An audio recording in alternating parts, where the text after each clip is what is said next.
আসসালামু আলাইকুম ভিউয়ার্স, রুবেল ট্রাভেলসে আপনাদের সবাইকে স্বাগতম। আমি আজকে আপনাদেরকে একটি নতুন জায়গায় নিয়ে আসব। খুব মর্মান্তিক একটা ঘটনা। এখানে হলো ফরিদপুরের টেপাখোলায় কুমার নদের সুইচ গেটে গোসল করতে নেমে ফারদিন নামে 18 বছরের এক কলেজ ছাত্র নিহত হয়েছে। সন্ধ্যা পর্যন্ত ফায়ার সার্ভিস সদস্যরা উদ্ধার অভিযান পরিচালনা করেও তাকে খুঁজে পাননি। নিখোঁজ ফারদিন শহরের কমলাপুর মহল্লার বালুর মাঠ এলাকায় মোহাম্মদ সিরাজের ছেলে। তিনি ফরিদপুর সরকারি ইয়াজিন কলেজের দ্বাদশ শ্রেণীর ছাত্র ছিলেন। প্রত্যক্ষদর্শীরা জানান, বুধবার বিকেলে ফারদিন ও তার কয়েক বন্ধু ফেরদৌস দুজনে মিলে টেপাখোলায় মদনখালী এই যে সুইচ গেট দেখা যাচ্ছে এলাকার কুমার নদে গোসল করতে নামে বিকেল 5:30টার দিকে। এখান থেকে লাফ দেওয়ার পরে ফারদিন পানির স্রোতে ভেসে যায়।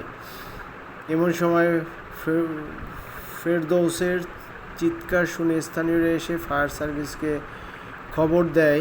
ফায়ার সার্ভিস গত 2-3 দিন ধরে খোঁজাখুঁজির পরে তাকে পাওয়া যায় মৃত অবস্থায়। তো বন্ধুরা, দেখতে থাকুন। এখানে সুইচ গেটের পুরো বর্ণনা দেওয়া আছে। আপনারা দেখুন, এখানে 6টি গেট যখন খুলে দেওয়া হয় তখন প্রচণ্ড শোক এবং পানির যে প্রবাহ, পানির যে তাপ, এই যে 6টি গেট, 1 থেকে 6টি গেট আছে, এই গেটগুলি সম্পূর্ণ খুলে দেওয়া বর্ষা মৌসুমে। তো বন্ধুরা, দেখতে থাকুন। 1টা 5টা 6টি গেট।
আবারও ব্যাক করে টানিয়ে নিয়ে গেছে।